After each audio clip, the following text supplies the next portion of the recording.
네, 국가직 시험 치고 오신 수험생 여러분들 모두 고생 많았습니다. 자, 일단 이번 시험 행정학은 쉽게 출제가 됐기 때문에 그동안 제가 강조해 준 것들 그리고 기출문제집에 있었던 내용 그대로 반복하신 분들은 아주 좋은 점수 받았을 것으로 예상합니다.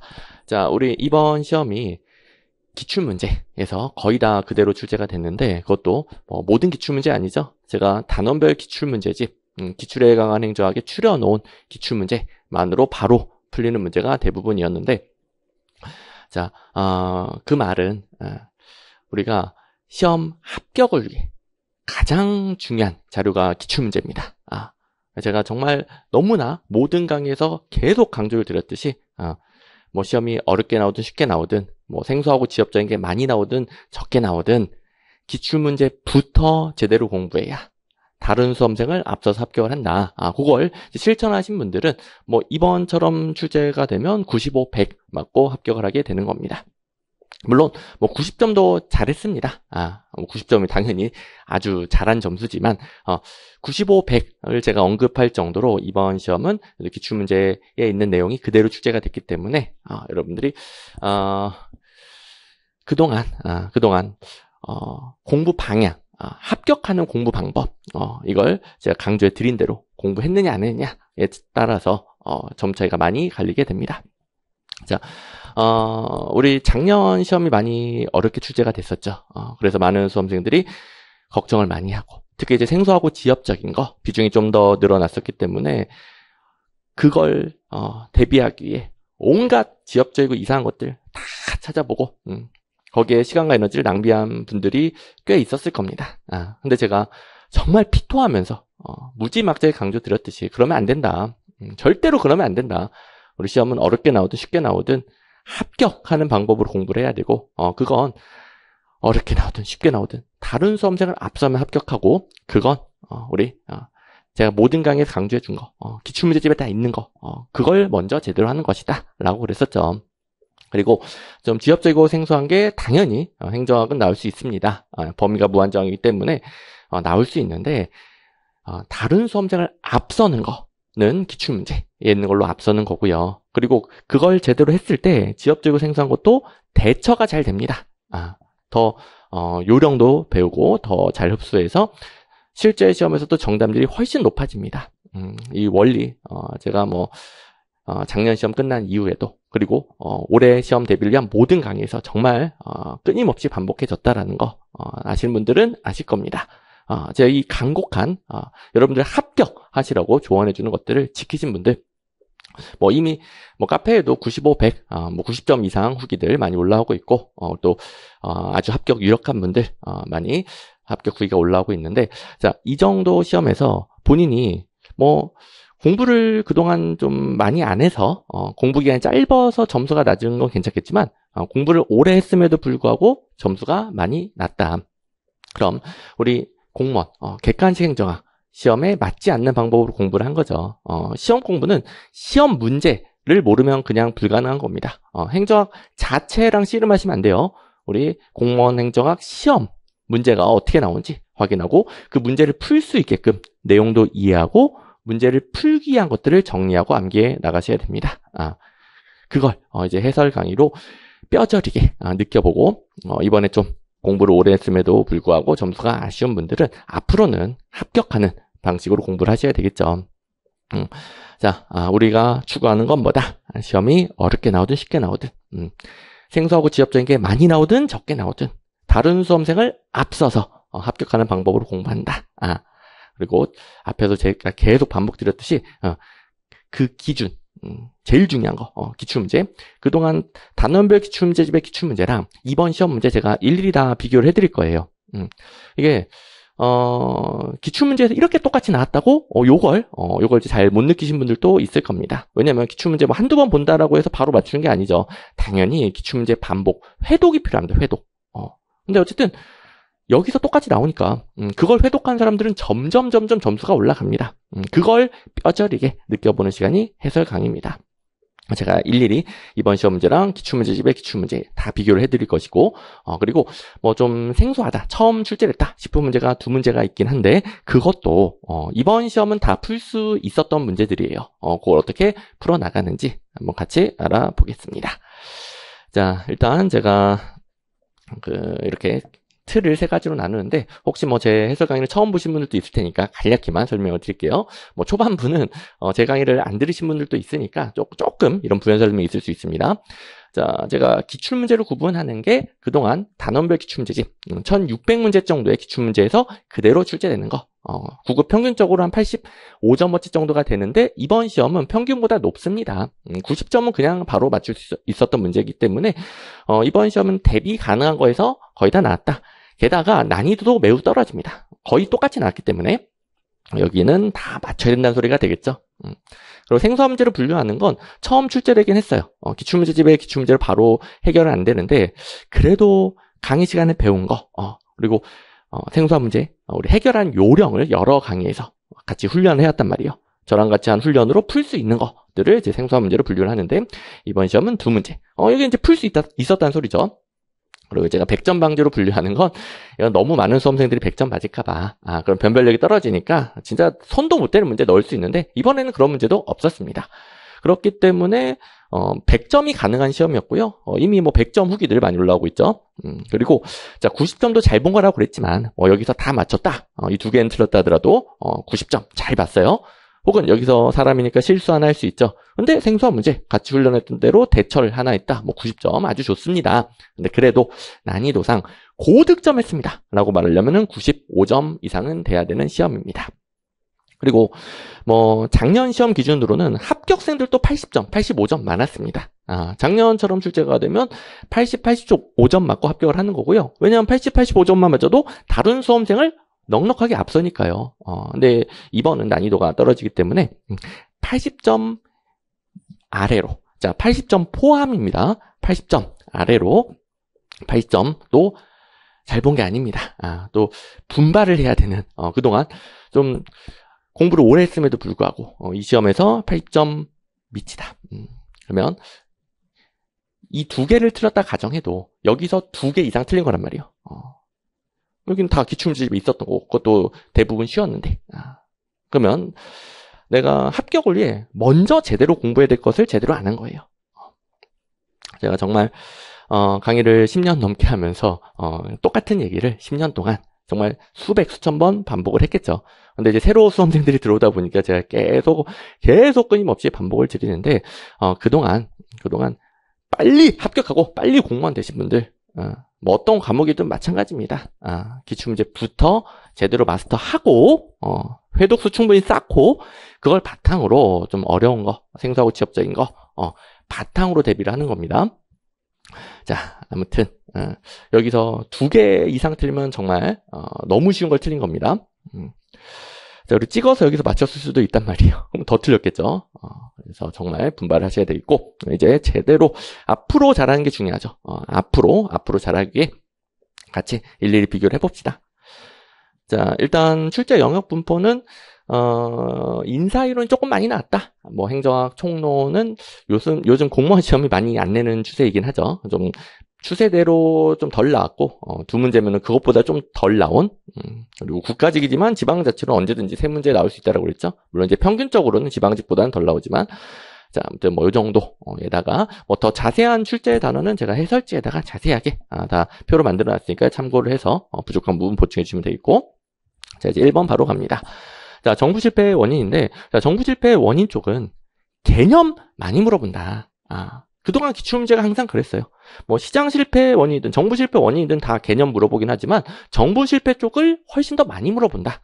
그래서 기출문제집에 이제 제가 그냥 기출문제라고만 해도 기출에 강한 행정학 기출문제집의 기출문제입니다. 1600문제도 안 되는 1600문제 정도의 기출문제. 어쨌든 기출문제 똑같은 것들이 많죠. 워낙 많이 나오는 문제였고 당연히 쉽게 맞춰주셔야 됩니다. 자, 비공적 목표가 공식적 조직 목표를 대체하는 현상. 여기까지만 보면 잘 모르겠는데, 관료가 본인 개인적 이익이거나 혹은 소속기관의 이익을 공익, 사회적 전체 목표보다 우선시한 거예요. 그래서 사회 전체의 목표를 추구해야 되는 게 관료고 정부잖아요. 근데 그거보다 조직 내부 목표를 더 우선시한 거예요. 본인의 이익이거나 소속기관의 이익을 더 우선시했다. 그래서 사회 전체 목표랑 조직 내부 목표가 괴리되는 거, 내부성이라고 하죠. 조직이 내부적인 목표를 설정했기 때문에 전체 목표, 공익과 괴리될 수 있다. 그리고 내부성은 아시다시피 이렇게 관료나 조직의 사적 이익을 목표를 설정한 거기 때문에 사적 목표 설정이라고도 합니다. 사적 목표 설정.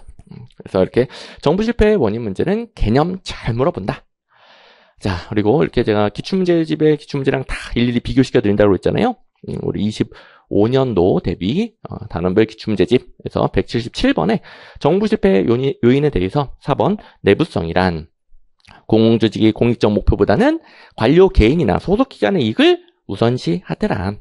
사회 목표, 공익적 목표보다 개인, 소속기관의 이익을 우선시한다. 뭐 거의 똑같은 문장, 내부성 기출문제도 있었고, 그리고 이거는 워낙 잘 나오기 때문에 제가 이 문제 밑에다가 아시는 분들은 아시겠지만 관련 트린 선지로 여러 개를 또 넣어드렸어요. 자, 제 강의를 처음 보시는 분들도 있긴 있을 테니까 간략히만 설명드리면, 자, 177번 밑에 관련 트린 선지 이렇게 제가 워낙 많이 나오고 중요한 것들은 문제를 전체적으로 추가하지 않다 하더라도 관련 틀린 선지로 딱 핵심적인 거, 방금 전에 봤듯이 개인과 조직의 이익을 공익보다 우선하더라. 우선 내부성. 그래서 X의 비율성 땡. 이렇게 출제된 것도 연습하시오. 그리고 2번 국가직 문제처럼 설명을 주고 골라보시오. 이런 패턴도 이미 나오던 패턴. 정부 실패 요인 중 관료들이 자기 부서의 이익 혹은 자신의 사적 이익에 집착함으로써 사회의 목표 공익과 괴리된다. 공익을 훼손한다. 그러면 4개 중에서 내부성을 고르는 문제였습니다. 이렇게 이미 출제했던 거 워낙 많이 나오니까 제가 문제 수를 늘리지 않으면서도 잘 나오는 것들은 출제 포인트만 담아가지고 연습할 수 있게 관련 트린 선지를 넣어주죠. 그래서 177번에 4번과 관련 트린 선지다 라고 그래서 교재에 이 앞쪽에 4번 달려있죠. 둘 다 4번과 관련 트린 선지. 그래서 잘 나오는 것들은 이 겉모습을 바꿨을 때 혹은 응용을 했을 때 여러분들이 응용 문제를 좀 어려워하기 때문에 이렇게 겉모습을 바꿔서 응용 문제도 연습할 수 있는 기능을 하고 또 여러 개 들어가 있으니까 그만큼 반복이 되고 더 기억에 잘 남겠죠. 이게 관련 트린 선지의 기능. 이렇게 정말 여러 번 넣어줬던 문제이기 때문에 꼭 잘 맞추셔야 됩니다. 뭐 강의 시간에 어마어마하게 자세히 배우는 건 당연하고요. 자, 관련 트린 선지는 이제는 필요한 경우만 제가 언급을 할게요. 첫 문제니까 이런 기능으로 제가 드렸고 이렇게 많이 나오는 것이다. 그걸 강조했던 거고요. 자, 그다음에 제가 모의고사 중에서는 해설 강의에서 쌍둥이 모의고사를 띄우는데 이거 모의고사 자랑, 적중 자랑 아닌 거 아시죠? 물론 이제 가끔은 제가 잘해서 적중한 경우도 있긴 해요. 근데 그게 본질이 아니라 쌍둥이 모의고사 아시는 분들 아시겠지만 왼쪽은 뭡니까? 국가직 9급 기출문제. 자, 쌍둥이 모의고사는 국가직 9급, 지방직 9급, 국가직 7급, 지방 7급, 뭐 군무원 다 따로 출간이 되고 국가직 9급 쌍모면 최근 국가직 9급 8개년도 기출문제 160문제랑 그걸 일일이 변형한 모의고사 160문제 이렇게 구성이 돼서 쌍둥이 모의고사죠. 그래서 1회, 자 8개년도니까 17년도부터 시작해서 8회 작년 문제까지 해서 160문제 왼쪽에 기출문제로 들어가 있고 그걸 일일이 변형한 문제가 오른쪽 모의고사입니다. 그래서 이거는 뭐 국가직뿐만 아니라 모든 시험에서 마찬가지이기도 하고 원래부터 정부 실패 쪽 예를 들어 X 비율성은 어떤 개념이 있더라 등등 정부 실패 쪽은 개념을 잘 냈기 때문에 여기서 없는 것들을 좀 보완을 해서 모의고사에 정부 실패 개념 다 잘 내니까 함께 공부하자. 그래서 제가 1번은 내부성으로 바꿔놨죠. 내부성은 하위 조직들이 사적인 목표를 설정하기 때문에 공익이 훼손되는 거. 그래서 상모에도 들어가 있습니다. 그래서 이렇게 한 문제만 보긴 했지만 방향성 먼저 잡고 가면은 단원별 기출문제집, 기출에 강한 행정학으로 본질적인 합격 실력을 만드는 겁니다. 그리고 내가 국가직 9급 시험을 보면은 이왕이면은 국가직 9급 최근 기출문제, 가장 최근 기출문제를 보고 시험 장하는 게 좋겠죠. 왜냐하면 또 국가직 9급에서 특히 조금 더 잘 내는 것들이 있을 거란 말이에요. 그래서 마무리로 자기가 볼 시험에 기출문제를 보고 간다. 그리고 2항이면 변형해서 연습도 할 수 있는 게 쌍모이기 때문에 본질적인 실력은 기출에 강한 행정학, 단원별 기출문제집. 그리고 합격 마무리는 각 시험별 쌍둥이 모의고사. 제가 이렇게 크게 방향성을 잡아주죠. 그걸 이제 1번에서 점검을 했고요. 쌍모에 있는 것만으로 바로 풀리는 문제가 매년 적으면 5, 6개, 많으면 10개 이상 출제가 되는데 이번 시험은 10문제, 반절 10문제가 쌍모에 있는 걸로 바로 풀립니다. 그만큼 국가직 9급 최근 8개년도 문제 안에서 반절이나 반복이 됐다. 당연히 마무리로 보셔야 되겠죠. 그러면 지방직 9급 시험면은 지방직 9급 마무리는 지방직 9급 쌍모, 지방 9급 최근 8개년도 기출문제를 보면서 마무리를 해야 되겠죠. 이런 식으로 마무리를 하는 겁니다. 자, 그리고 이제 점점 이제 문제 해설에 집중을 할 건데 어느 정도 제 해설 혹은 뭐 제 교재들 파악이 되셨을 때니까 뭐 요런 식으로 공부를 하는 거구나 이제 느끼셨고 이렇게 해설 강의 활용하면 되겠구나 감을 잡으셨으면은 이제 집중해서 챙길 것들 이제 싹 챙겨보는 겁니다. 일단 2번 신행정학 23년도 국가직 9급에 거의 똑같은 게 출제가 됐죠. 또 똑같은 출제 포인트로 2년 만에 또 나왔습니다. 그리고 또 모든 강의에서 어마어마하게 자세히 배우고 뭐 모든 시험에 잘 나온 내용이죠. 신행정학에서 2번 논리 실증주의와 행태주의를 계승한다니요. 논리 실증주의, 행태주의를 비판하는 후기 행태론 관점이죠. 자, 봅시다. 일단 기출에 강한 행정학의 문제에서는 이게 신행정학 물어보는 지문이 되겠고요. 3번에 논리 실증주의, 행태주의, 지지 땡. 기출문제집에 기출문제에 계승 땡, 지지 땡 거의 똑같은 패턴. 그리고 2년 전에 국가직에도 출제가 됐으니까 8개년도 안에 당연히 있겠죠. 쌍모에서도 자, 여기 왼쪽 기출문제요. 실행정론은 실증주의 방문론을 비판했다. 옳게 출제가 됐습니다. 실증주의 비판, 행태론 실증주의 비판했다.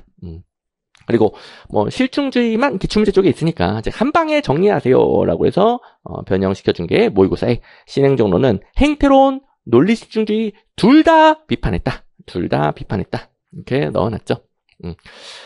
쌍모는 둘 다 띄우다 보니까 조금 글씨가 작아서 좀 안 보일 수 있습니다. 그래서 제 설명 잘 들어주시고 어쨌든 이렇게 3번 가지고 연습을 했으니 아주 쉽게 풀어야 되는 문제.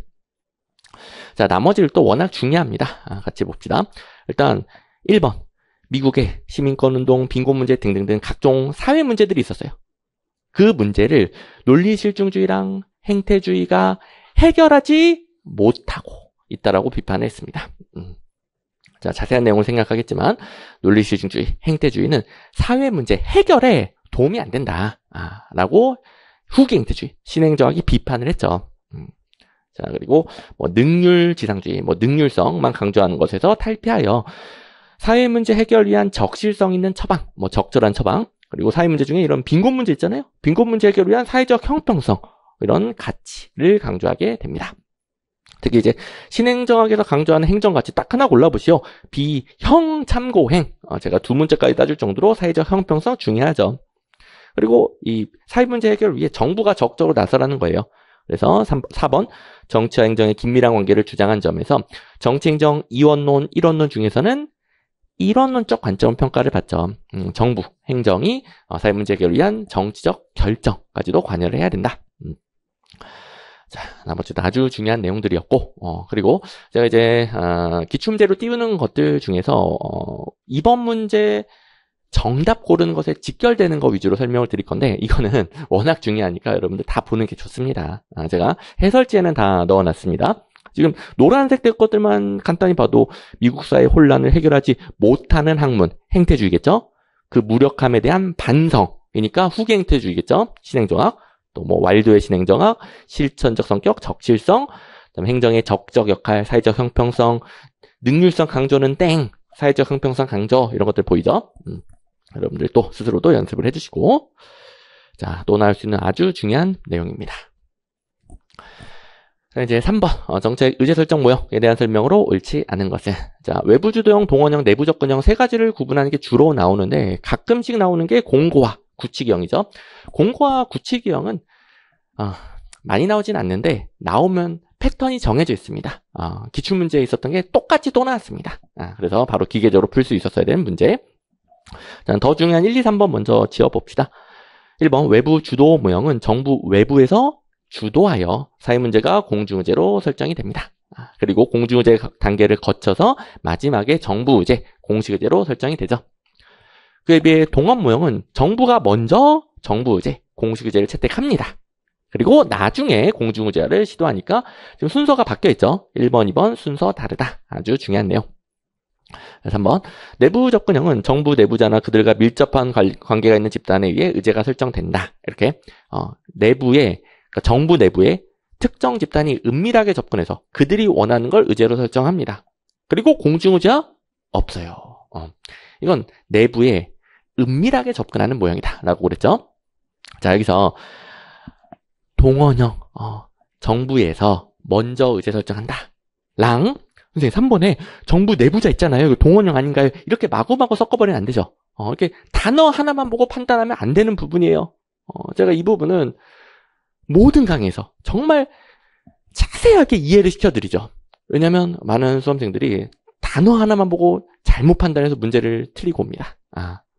혹시 3번 정부 내부 보고 동원형 아닌가 땡 하고 오신 분들 제가 절대로 그렇게 이 이론들은 이 세 가지를 구분하는 건 절대 특정 단어만 보면 안 되고 잘 이해하고 이해한 걸 바탕으로 전체 맥락을 봐야 된다고 그랬죠.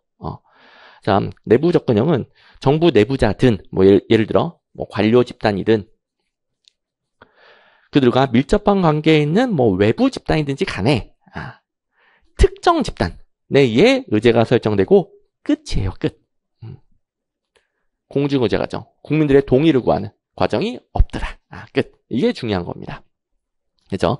물론 이제 3번은 이 정부 내부자라는 단어가 헷갈릴 수도 있고 공중의제 과정이 없다라는 게 명시되지 않았기 때문에 실제 시험에서 온지 X인지 아리송할 수는 있어요. 그러면 아리송하면 이걸 정답으로 찍는 게 아니라 넘겨야죠. 당연히 우리 출제자분들은 수험생들이 이렇게 이런 단어를 쓰면 헷갈려 하겠지 이런 것들을 다 고려 못합니다. 그렇기 때문에 수험생 입장에서 아리송한 OX 판단이 명확하지 않은 내용이 나올 수 있습니다. 그러면 어떻게 한다? 정답으로 찍는 게 아니라 넘긴다. 넘긴다. 넘겨놓으면 4번 공고한 모형 대중의 지지가 높은 문제에 대해서 정부가 주도적으로 해결하는 게 공고한 모형이더라. 기출문제집에 있었던 내용과 똑같은 게 대기 중입니다. 그러면 4번 이렇게 똑같이 틀리게 출제됐으니까 4번 올라야 되겠다. 이렇게 명확하게 정답을 고를 수 있게 되는 거죠. 자, 일단 기출문제랑 비교를 해보시면 4개로 구분하는 모형에서 대중의 관여 정도가 높으면서 의제 설정 주도자가 정부인 게 공고화형이죠. 공고화형. 주로 이제 피터 메이가 공고화형을 추가해서 같이 분류를 했었죠. 자, 공고화형 C에 대한 설명을 보세요. 이미 민간 집단의 광범위한 지지가 형성된 이슈에서 이 말은 이미 대중의 지지가 높은 정책 문제에 대해서 자, 지지가 광범위하게 형성되어 있다. 대중의 지지가 이미 높다. 이런 의제에 대해서 정책 결정자, 정부가 지지를 공고화시킵니다. 그리고 밑에 문제 보시면 이 문제에 관련 트린 선지인데 자, 제가 여러 가지 표현을 쓰고 여러분들이 응용 문제 연습할 수 있게 관련 트린 선지 넣는다고 그랬잖아요. 이걸 밑에처럼도 잘 내기 때문에 같이 달아놓은 겁니다. 밑에 있는 게 올해 국가직 문제와 거의 똑같죠. 대중의 지지가 낮은 땡. 낮은 땡. 그리고 제 모든 문제집의 특징은 암기형 해설이 있잖아요. 그래서 어디가 틀렸는지 취소선이 그어져 있습니다. 줄글.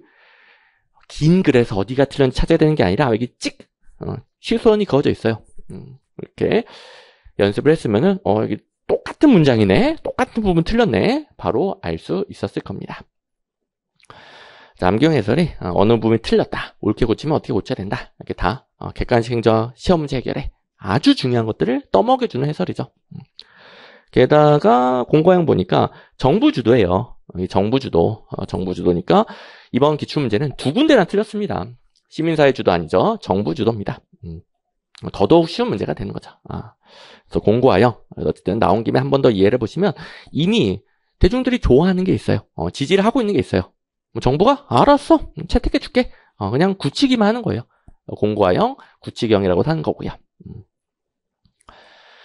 자, 그다음 이제 4번. 리플리아 프링클린이 제시한 경쟁적 규제 정책에 해당하는 것은 각종 인가 허가 면허 등등등 수익적인 권리 나오면 경쟁적 규제 정책. 항공 운항권 1번 바로 골라주시면 되겠죠. 나머지는 생략할게요. 나머지 여러분들 잘 아니까. 자, 어쨌든 정책 유형에서 항공노선 취향권 재분배 정책 땡. 항공노선 취향권은 경쟁적 규제. 그리고 밑에 거 보시면 역시 이 문제에 관련 틀린 선지로 겉모습을 바꿔서 계속 연습을 하는 거죠. 항공노선 취향을 허가하면서 어쩌고저쩌고 여러 가지 기준을 지키게 하죠. 그러면 경쟁적 규제 정책이더라. 아시다시피 보호적 규제랑 경쟁적 규제가 대비가 됩니다. 리플리아 프랭클린이 규제 정책을 경쟁적과 보호적으로 나눴죠. 그래서 두 개를 바꾸면 땡 이런 패턴도 잘 나옵니다. 그래서 어떤 식으로 나오든지 간에 항공노선 취향권 등등등 수익적인 권리를 설정해준다. 각종 인가 허가, 면허 이런 것들은 경쟁적 규제 정책이다. 자, 그리고 경쟁적 규제 정책을 많이 어려워한 분들이 있어서 부연 설명 뭐 이런 것들은 제가 해설 강의지만 여러분들 어려운 것들은 좀 설명을 드리긴 합니다. 자, 일단 보호적 규제는 여러분들이 상상하는 가장 일반적인 규제예요. 다수 국민, 뭐 특정 집단 보호하기 위해서 특정 뭐 기업, 소수를 금지시킨다, 규제하게 되는 거죠. 그래서 일반 국민 보호, 뭐 다수를 보호. 근데 이제 경쟁적 규제 정책은 수익적인 권리를 소수에게만 설정을 해줍니다. 아무나 주는 게 아니에요. 다수 중에서 소수에게만 수익적인 권리를 설정을 해준다. 그리고 이게 수익적인 권리를 아무나 주는 게 아니라 자격 요건을 갖춰야 돼요. 그리고 설정해준 다음부터도 계속 자격 요건을 재심사해서 만약에 자격 요건을 갖추지 못하면 잘라버립니다. 그렇기 때문에 수익적인 권리를 설정해주지만 규제죠, 규제. 아무나 안 주니까. 그게 경쟁적 규제 정책. 자, 여러분들 항공 운항권을 아무한테나 준다. 난리 나겠죠? 우리 또 최근에 아주 안타까운 항공기 사고가 있지 않았습니까? 그런 사고가 훨씬 더 많아질 겁니다. 그래서 이 항공 운항권에 대한 어마어마한 다양한 요건들 갖추고 그걸 이제 지키는지 안 지키는지 계속 규제하고요. 지킨 아주 소수에게만 수익적인 권리, 항공 운항권을 내주게 됩니다. 이게 경쟁적 규제 정책. 자, 그리고 이제 5번 정책평가의 유형에 대한 설명으로 옳지 않은 것은. 자, 일단 1번 기본이죠. 총괄평가. 다 끝난 다음에 정책 집행이 완료된 후 최종적인 효과, 정책 효과를 평가하게 됩니다. 결과를 평가하게 되는 거죠. 3번 과정평가는 정책 집행 과정을 평가하죠. 의도한 대로 집행되고 있는지 정책 집행 과정이죠. 자, 의도한 효과가 나왔는지는 총괄평가. 의도한 대로 집행되고 있는지를 평가하면 과정평가. 그래서 집행 과정에 어쩌고저쩌고 다 평가하게 됩니다. 자, 그리고 1번, 3번 같은 게 본평가, 메인이 되는 평가라고 하죠. 이 본평가를 더 잘하기 위해 평가성 사정을 하게 됩니다. 그게 뭡니까? 일종의 예비평가로서. 2번, 일종의 예비평가로서 공식 영향평가. 영향평가는 총괄평가랑 똑같은 거죠. 영향평가, 총괄평가 등등 본평가에 실행 가능성과 유용성을 검토하기 실시되는 건 평가성 사정 혹은 평가성 검토가 되는 거죠. 형성평가는 본평가에 본평가. 집행 중의 과정을 평가하면 형성평가죠. 그래서 형성평가도 과정평가의 일종입니다. 그래서 2번 뭐 말도 안 되게 틀렸고. 자, 이게 평가성 사정 출제 포인트가 많이는 안 나온단 말이에요. 그래서 그 부분을 조금 놓쳤던 분들이 있었던 것 같아요. 근데 역시 기출문제에 정책평가 방법 중 평가성 사정이란 실행 가능하고 유용한 평가 설계를 함으로써 뭡니까? 본평가를 더 잘 하기 위해 예비적으로 먼저 평가를 하는 거예요. 게다가 표현도 똑같죠. 실행 가능하고 유용한 평가 설계를 한다. 실행 가능성과 유용성을 검토한다. 됐죠? 그래서 풀 수 있었어야 되는 문제가 되어 있고요. 그리고 이제 쌍모에서 작년에 우리 정책평가 논리모형 출제가 됐었단 말이에요. 기억나시는 분들도 있죠? 근데 이 논리모형보다는 더 잘 나오는 게 올해 출제된 내용이에요. 그래서 제가 쌍모를 대부분은 기출문제 바탕으로 같이 연습하면 좋은 것들로 변형을 시키는데 이 문제는 더 중요한 게 있기 때문에 논리모형 쪽 말고 제가 여기 총괄평가, 여기 과정평가 넣어주고 4번에 평가성 사정을 넣어줬어요. 이런 게 좀 더 잘 나오니까요. 아니다니까 올해 이게 나왔죠, 이게. 4번 평가성 사정은 본평가를 실시하기 전에 하는 예비평가고요. 평가의 유용성, 실행 가능성 등등을 평가해서 본평가를 더 잘하기 위해 검토를 하는 겁니다. 그래서 이 문제 옳은 거 4번 정답이었던 문제였고요. 그 다음에 1, 2번도 올해 문제랑 뭐 똑같죠 거의. 1번 정책이 종료된 후 그 정책이 당초 의도했던 효과를 가져왔는가. 집행 후 효과를 평가한다. 총괄평가, 영향평가. 2번은 집행 과정을 분석하여 어쩌고저쩌고 과정평가. 아주 중요한 내용이었습니다. 그 다음 이제 6번 호구드와 피터스가 제시한 정책 변동 유형에 해당하는 것은 이 문제 설마 기존 정책 목표 유지만 보고 3번 찍으신 분들은 없겠죠. 물론 이제 전제 조건은 제 강의 들으신 분들 중에서는 없겠죠. 이건 제가 정말 목표 유지로 정책 유지 고르면 안 된다. 정말 제 표정 좀 보세요. 제가 강의 때 정말 피토하면서 강조해주는 내용입니다.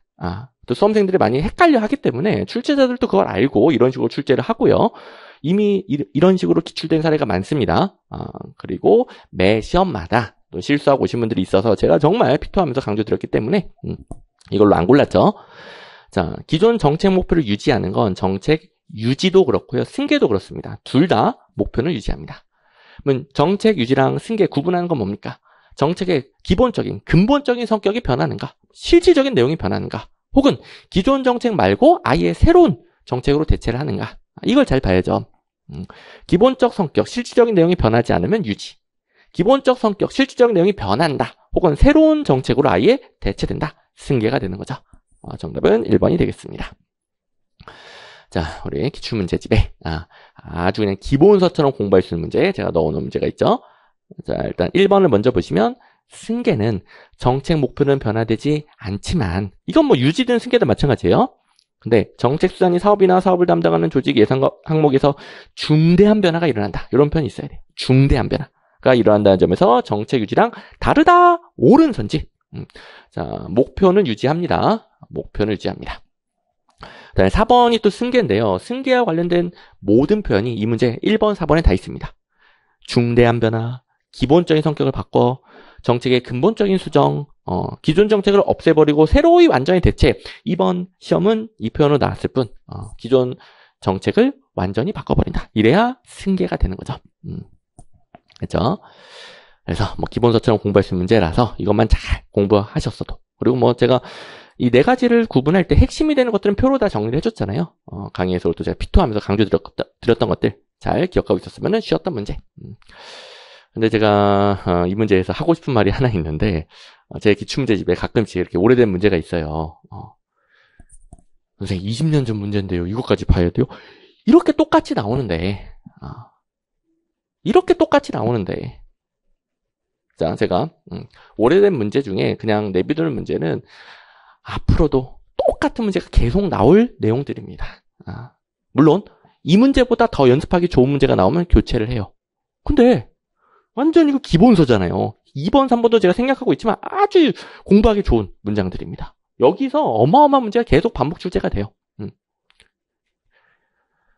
그러니까 한 문제로 정말 뭐 여러 가지 기능을 할 수 있어서 너무 가성비가 좋은 문제예요. 이런 것들은 그냥 오래돼서 내비둬요. 근데 이제 가끔 이제 수험생 입장에서는 너무 오래된 문제가 있으면 불안하죠. 저런 까지 봐야 되나 싶기도 하고, 뭐 양이 많아지는 것 같기도 하고. 근데 아신 분들은 아시겠지만 제 철저한 저만의 철학이자 제 성격. 저는 무조건 여러분들을 합격을 시켜야 돼요. 합격시키려면 양이 너무 많아도 안 되죠. 부족해도 안 되죠. 연구를 거듭해서 가장 가성비 높은 기출문제, 그것도 가장 출제 가능성이 높은 기출문제를 엄선의 엄선, 또 엄선의 엄선 해서 넣는 겁니다. 똑같이 또 출제가 되잖아요. 그러니까 제가 기출문제집에 넣는 기출문제는 뭐 연도 출처는 참고만 하는 거예요. 가끔씩 이제 자기가 보는 시험이 아닌 게 좀 있네, 이것도 불안해하시는 분들이 있는데 연도 출처는 참고만 하는 거고요. 오로지 제가 중요도 ABC를 달아놓죠. 중요도로만 판단하시면 됩니다. 이 문제는 중요도 A 달아놓은 문제입니다. 계속 반복 출제되는 내용이 되겠습니다. 자, 그리고 20년도 국가직 9급에서도 이 기출문제 쪽에 정책 변동 유형에 3번 잘 보시면 실질적인 정책 내용이 변하더라도 그러면 유지 아니고 승계. 실질적인 내용이 변했잖아요. 근데 역시 또 낚시를 하죠. 정책 목표가 변하지 않는다면 이건 낚시. 목표 변하지 않는다. 목표 유지했다라고 해서 유지가 아니죠. 유지든 승계든 다 목표는 유지합니다. 목표 변하지 않고. 3번은 실질적인 내용이 변했으니까 승계죠. 또 똑같이 출제가 됐던 내용입니다. 그리고 뭐 모의고사 쪽도 연습하기 좋게 3번 정책 유지와 정책 승계는 목표가 변하지 않는다는 것은 같지만 정책 승계의 경우 정책의 근본적인 성격이 변한다는 점에서 정책 유지와 차이가 있다. 제가 이렇게 변형해서 또 연습을 시켰죠. 제 모든 문제집은 암기용 해설이 있다고 그랬잖아요. 이 모의고사 해설 쪽 가보시면 이 부분은 취소선이 안 그어져 있고 여기만 취소선이 그어져 있어요. 그러면 취소선 안 그어져 있는 부분은 맞는 거죠. 그래서 여기를 바꿔야 된다. 이렇게 연습하기 좋게 제가 끊임없이 연습시키는 내용이었습니다. 그 다음에 이제 7번. 좀 어려웠죠. 제가 기출문제에서 18문제. 하필이면 숫자가 18이라 순간적으로 욕하는 것처럼 들렸죠? 18문제 출제를 했다고 그랬는데, 그 중에서 가장 어려운 문제가 되겠습니다. 대부분은 난이도 하, 중 조금 있고요. 근데 7번만 상이라고 보시면 되겠습니다. 그래서, 자, 만약에 제가 처음에 정리해준, 문제에서 18문제 중 7번은 틀렸다. 근데 생소한 문제 미리 말씀드리면 18, 19번이에요. 18, 19번 중에서 제가 충분히 대처 가능하다고 그랬잖아요. 하나를 맞췄다. 이런 식으로 90점 맞았어도 잘한 겁니다. 아주 잘했습니다. 근데 어쨌든 7번은 유일하게 기출문제에 있었던 내용 중에 상인데 일단 1번 5 판단 못하면 절대로 안 되죠. 이건 제가 무지막지하게 강조하는 거 아닙니까? 시험에도 어마어마하게 잘 나오고 그 다음에 4번은 기출문제 있기도 하고 이걸 어떻게 틀리다고 찍습니까? 기금 관리하는데 안정성, 유동성, 수익성, 공공성, 투명성, 효율성 이거 안 따질 겁니까? 당연한 내용이죠. 그래서 4번은 틀렸다고 할 수가 없고 그 다음에 이제 2번, 3번의 싸움인데 자 여기서 엄밀하게 말하면 이 2번, 3번 내용을 바로 고를 수 있는 기출문제는 없긴 합니다. 근데 선생님 왜 이거 기출문제로 분류를 하셨나요? 기출문제 달린 게 기출문제는 걸로 풀 수 있는 겁니다. 왜 분류를 하셨나요? 이게 3번 내용은 기금에 대해 배울 때 항상 모든 강의에서 배운단 말이에요. 모든 교재에 다 있고. 그래서 기금에서는 이건 아직 안 나왔지만, 그러니까 그 출제 포인트로 안 나왔지만, 기금은 매년 3분의 1 이상 평가한다. 이건 기금에 대해서 항상 같이 나올 수 있는 내용이고 3분의 1 이런 숫자 바꿔서 떼고 내는 패턴이 있기 때문에 기억해야 된 내용이다. 제가 모든 강의에서 강조해 주기 때문에 이거 3번은 다 기억을 하셨을 겁니다. 그래서 1, 3, 4번 지울 수 있기 때문에 정답할 게 2번밖에 없고요. 그 다음에 3번 혹여 기출문제집에서 못 봐서 바로 못 골랐다 하더라도 2번, 3번을 비교를 해보세요. 여러분들 공무원 됐어요. 공무원 연금. 여러분들의 퇴직 후, 은퇴 후, 일하기도 힘든, 나이가 많은, 그런 은퇴 후 삶을 책임지는 게 공무원 연금인데, 공무원 연금 기금으로 사업을 해보러? 사업이라는 것은 투자해서 돈을 버는 거 아닙니까? 여러분들 받을 공무원 연금으로, 공무원 연금을 위한 기금으로, 어디다 투자해보러, 이제 돈 벌기에 투자를 해보러. 안 되죠. 물론 공무원 연금도 우리 강의 시간에 배웠듯이 기금제다 보니까 인플레이션 영향을 받고 인플레이션 이상의 수익을 내기 위해서 투자를 하기는 해요. 근데 그런 투자 말하는 게 아니라 아예 사업성 기금이라는 것은 사업적인 성격이 강한 기금이라는 표현이 아니겠습니까? 이렇다. 말이 안 되죠. 그리고 사업성 기금 한 40몇 개 있거든요. 저도 다 못 외워요. 이런 건 여러분들이 대비했었어야 되는 게 아닙니다. 앞으로도 공부하지 마세요. 혹시 사업성 기금으로 분류되는 거 40몇 개를 다 외우고 있다. 잘못 공부한 거예요. 나왔는데요. 잘못 공부한 거예요. 저도 못 외워요. 또 앞으로 또 나올 일도 없어요. 그리고 안 외웠어도 푼단 말이에요. 그래도 어쨌든 외워서 맞은 사람들은 잘 공부한 거 아닌가요? 아니죠. 그거 외우는 시간 동안에 시험에 훨씬 많이 나오는 것을 반복하지 못했겠죠. 다른 문제 더 많이 틀립니다. 이거 하나 맞고 3문제를 더 틀려요. 그러니까 잘못 공부한 거죠. 됐죠? 자, 우리 시간과 에너지는 항상 한정돼 있다는 거 항상 명심하셔야 됩니다. 시간과 에너지 무한하지 않아요. 그 한정된 시간과 에너지 속에서 시험 합격, 다른 수험생을 앞서기 위한 시험 합격에 필요한 거에 집중했을 때, 자, 그것도 한두 번 본다고 맞춘 게 아니죠. 충분히 반복했을 때, 이 정도 시험에서 95, 100 나오고, 좀 작년처럼 어렵게 나오더라도 80점, 85점 맞고, 다른 수험생을 앞서서 합격을 하는 겁니다. 그래서, 대비하셨어도 안 되고, 앞으로도 대비하면 안 됩니다. 40 몇 개, 이 문제 때문에 다 외우면 오히려 3문제를 더 틀립니다. 이런 식으로, 아무리 봐도 공무원 연금으로는 사업성이 적을 것 같은데, 이렇게 푸시면 되는 거고요. 3번도 배웠던 내용이고. 자, 어쨌든 뭐 기금은 원칙적으로 자금 운용만 가능하죠. 자, 국가재정법상으로는 기금은 사업 운영할 수 있다 땡이죠. 자금을 신축적으로 운영한다. 그것만 맞는 것이고, 사업 운영할 수 있다 땡인데, 자금 운용 중에서도 사업적 성격이 강한 게 있어요. 그렇게 분류하는 것들이 40 몇 개가 있긴 있더라. 그 정도로만 참고를 합니다. 자, 그리고 이제 기출문제 역시 확인해 보시면, 일단 3번, 1번, 우리 원래 문제 1번에 있던 거죠. 국회는 정부가 제출한 기금운용 계획안, 주요 항목 지출금액을 증액하거나 새로운 과목을 설치하고자 할 때는 미리 정부의 동의를 얻어야 된다. 이건 뭐 무지막지하게 중요하죠. 시험에도 잘 나오고. 그래서 이번 문제 1번 똑같은 내용이 있고요. 그 다음에 뭐 4번에 있던 것도 똑같은 내용이 여기 있죠. 안정성, 유동성, 수익성, 공공성, 투명성, 효율성. 이건 이제 뭐 외워서 푼다라기보다는 너무 당연한 내용이죠. 거기다가 제가 이 문제 옆에다가 압축 정리로 기금에 대해서는 뭐 요런 거 좀 같이 좀 암기해 두는 게 좋다. 숫자들 바꿔서 땡으로 내는 패턴이 있기 때문에 기금 관련해서 요 정도는 좀 암기사항이 있다. 이렇게 따로 또 압축 정리로 정리를 해주죠.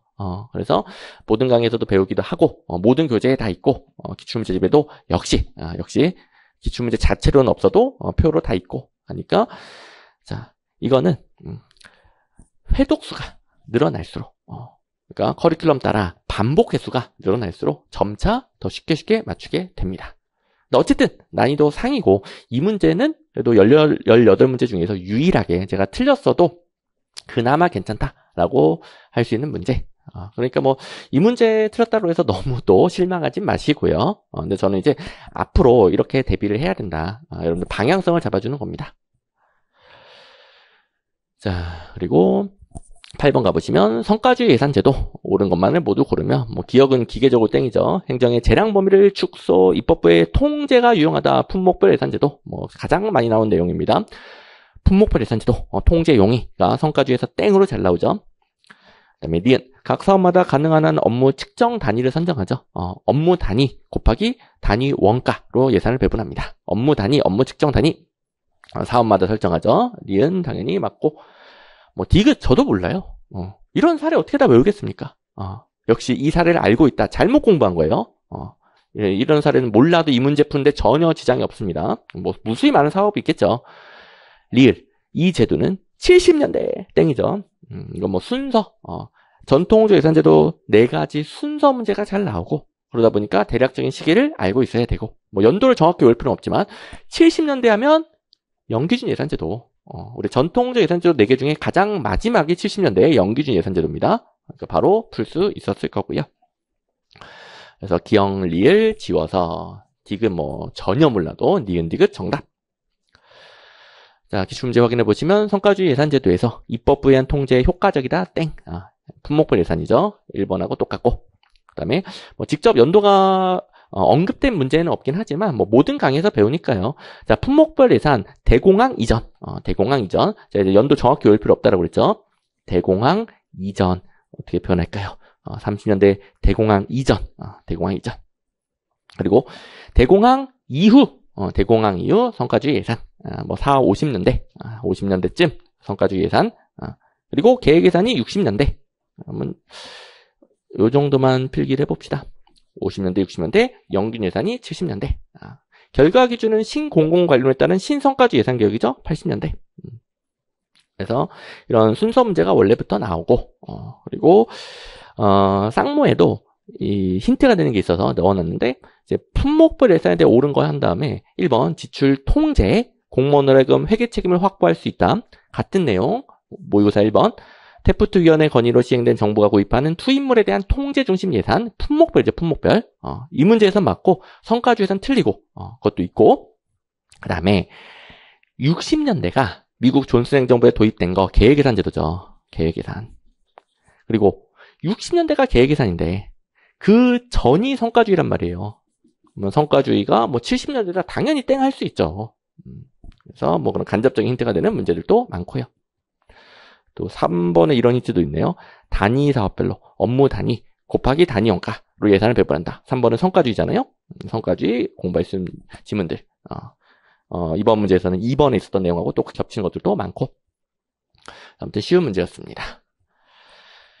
네, 9번 지방자치 이론에 대한 설명이 옳지 않은 것은, 자 여기서 이제 3번 골라내서 써야 되겠죠. 로지의 모형, 권력 의존 모형에서는 지방의 중앙에 대한 의존도 어느 정도 인정하지만 뭐 강조한다까지는 아니고요. 그 다음에 여기를 못 골랐다 하더라도 상호 의존을 강조하는 게 로지 모형이죠.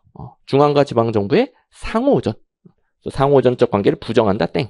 그래서 바로 풀 수 있습니다.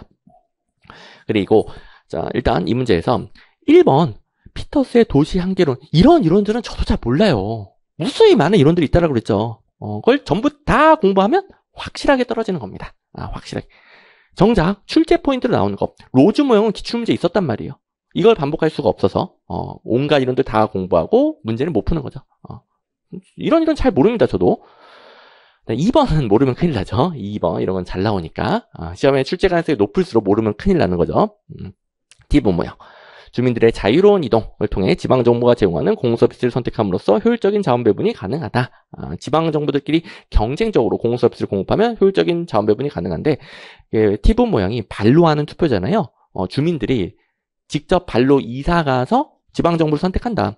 지방정부들끼리 주민들을 더 많이 유입시키기 위해 경쟁을 하는 거죠.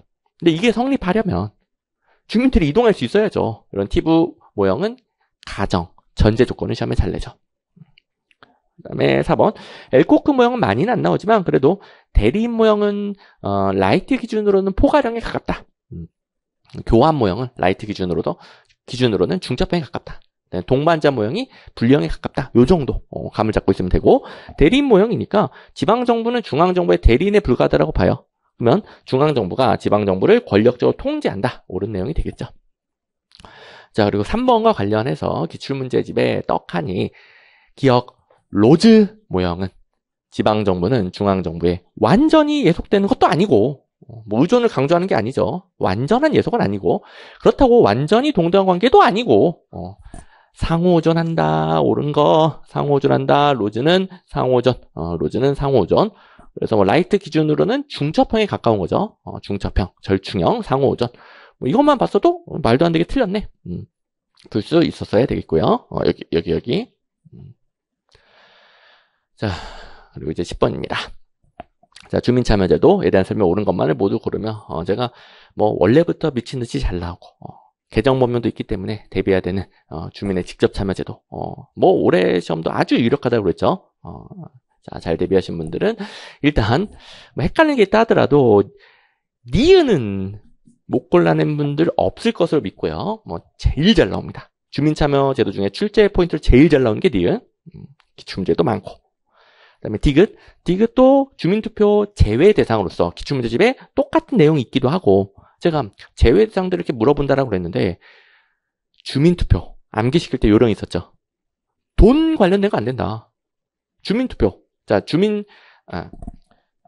조례 발안도 그렇고 주민투표도 그렇고 제외 대상들 있잖아요. 근데 둘 다 돈 관련된 거 안 된다. 돈.